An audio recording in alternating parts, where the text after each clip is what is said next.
కాంగ్రెస్ ప్రభుత్వం అధికారంలోకి వచ్చిన తర్వాత రాష్ట్ర సాగునీటి ప్రయోజనాలు కాపాడటంలో పూర్తిగా విఫలం చెందింది రేవంత్ రెడ్డి ప్రభుత్వం.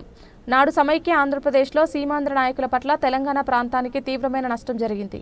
నేడు స్వరాష్ట్రంలో కాంగ్రెస్ పాలకుల వల్ల కాంగ్రెస్ నాయకుల రూపంలో ఈ రాష్ట్రానికి తీవ్రమైన నష్టం జరుగుతుందన్నారు మాజీ మంత్రి ఎమ్మెల్యే హరీష్ రావు.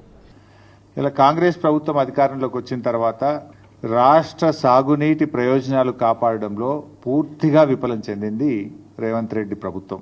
నాడు సమైక్య ఆంధ్రప్రదేశ్లో సీమాంధ్ర నాయకుల వల్ల తెలంగాణ ప్రాంతానికి తీవ్రమైన నష్టం జరిగింది. నేడు స్వరాష్ట్రంలో కాంగ్రెస్ పాలకుల వల్ల కాంగ్రెస్ నాయకుల రూపంలో ఈ రాష్ట్రానికి తీవ్రమైన నష్టం వాటిల్తా ఉంది.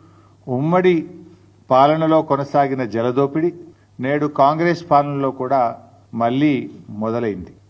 ఆనాడు ఉమ్మడి రాష్ట్రంలో కూడా ఇదే తెలంగాణ కాంగ్రెస్ నాయకుల చేతగాంతనం వల్ల, ఇదే తెలంగాణ కాంగ్రెస్ పార్టీ నాయకుల యొక్క పదవుల కోసం పెదవులు మూసిన తీరు వల్ల ఆనాడు స్వరాష్ట్రంలో తీవ్రమైన నష్టం జరిగింది. నేడు కూడా మరి గురుదక్షిణ చెల్లించుకుంటున్నారా, పదవులు కాపాడుకోవడానికి పాకులాడుతున్నారా, కారణాలు ఏమైనా కూడా ఈ రాష్ట్రానికి, ఈ రాష్ట్ర ప్రజలకు శాశ్వత ద్రోహానికి ఈరోజు కాంగ్రెస్ పార్టీ పాల్పడతా ఉంది.